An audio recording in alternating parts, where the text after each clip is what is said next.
you were a dominant high school football player.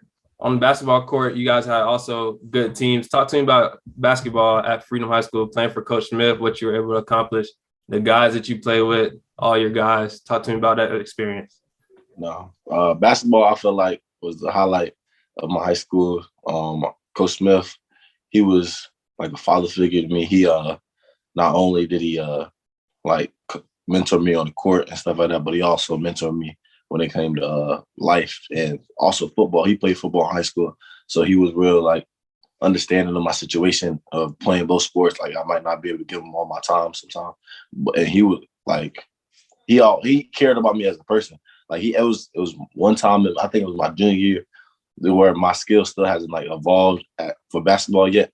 He sat me down, talked to me, and was uh, like no disrespect, but if for you, your best way to get to college is football. Like, so you might need to put that more of your energy into football. And at the, like not me looking back at it now, like that was my case at the time. But me, when I heard that, I was just like, you trying, and I feel like that's when it flipped the switch for me. Like at first, like my love for football was like 80-20 or 70-30. But ever since then, like that's when I started really grinding for basketball, like really trying to prove him wrong, like that I had the capability to do it for either sport and I could choose. So that's when I was in the lab every day for basketball, like fixing my shot, getting shots up, working on everything I can. And that's when I started really becoming elite at basketball. And that's when the gap started closing where it was like 80-20 to 70-30, 60-40, and then eventually came 50-50. And then I couldn't tell you if anybody asked which one you like more.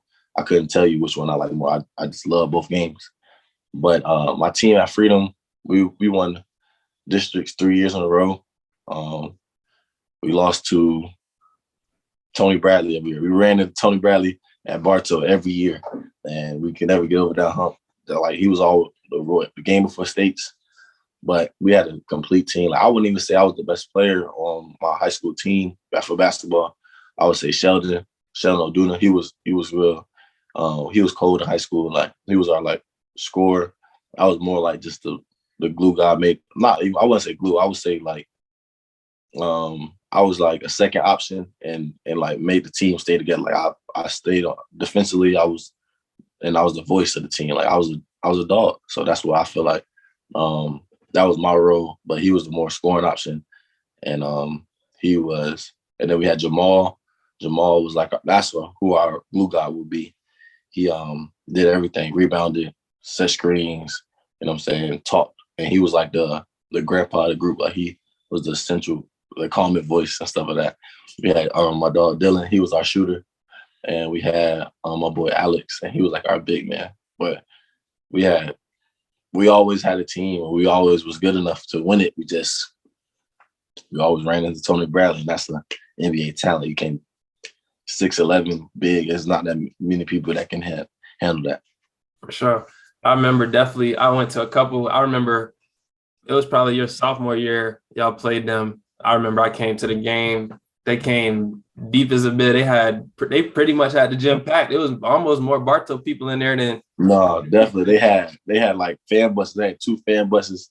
I'll never forget that game because they came. That's when they had to come to us that year, and they have Derek Brooks. He's a point guard out of Bartow. He went to Wofford. And then Tony Bradley. That's when Tony Bradley was still young, but he was still 6'11". Yeah, they were stacked. They had that was probably the year they had the best team, like all around.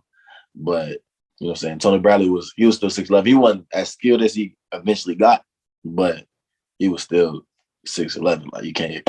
There's only so much you can do with that. Definitely, I feel like that's kind of just hearing that story about you and what Coach Smith said to you. I feel like knowing Coach Smith, you know him. Obviously, you know him well too. I feel like he probably didn't mean it. He didn't mean it in the way that you took it. Like you said, he felt like he was trying you, but I'm sure he probably was just, like you said, trying to show you that he cared and was trying to help you out. But yeah, like that's a crazy way for you to end up like going from football to basketball and like just seeing, like you said, the percentage of how much you liked it going. And the direction. Definitely, like that was the conversation we had to today. Like I always bring up that him and my assistant coach. When he said that was my junior year. My assistant coach, my sophomore year, he had like an AAU team called the Flight, and that's when I never played AAU until like that sophomore year is when I like tried to get into it. And I asked him to play for his team, and he was my assistant coach. He was like Dylan was his dad, so he was one of my closest. I was close with him because I was close with Dylan. And he told me like he was stacked at the guard spot, and like he wouldn't want me to play because my money wouldn't be in use. Like I wouldn't play like that.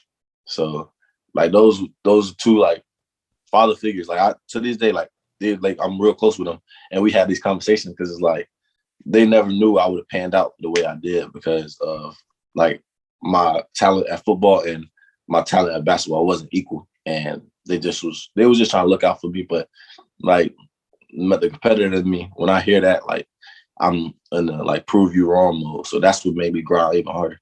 For sure. Shout out to Coach Smith, Coach Ken. Yeah. Don't forget, bro. I'm one of the original Flight members, man. Don't Yeah, I know. I wasn't. I didn't get to the flight till late. So that's what I'm saying. Like I wasn't even a flight member until probably the next year. That's when he said, like, okay, you're good enough to play on the team, man.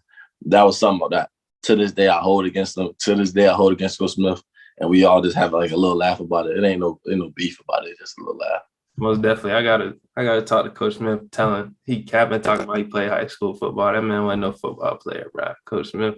I know Coach Smith gonna see this. When you see this, man, you wasn't no high school football player, bro. You was a basketball player. Ain't going to paint. You just shot the ball. Coach Smith, don't be. You can't tell him nothing about football or basketball because he got some records for both. He's still I think he's still the USF like still leader right now.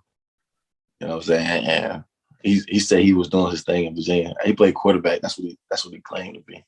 But that's what he claimed. You should have just told him you weren't like me. That's what you should have told him. Nah, I could. They filmed a little different back then when he was in school. So you know what I'm saying? It ain't like he could bring it up. He ain't had no film back then. Coach Smith, that's my dog.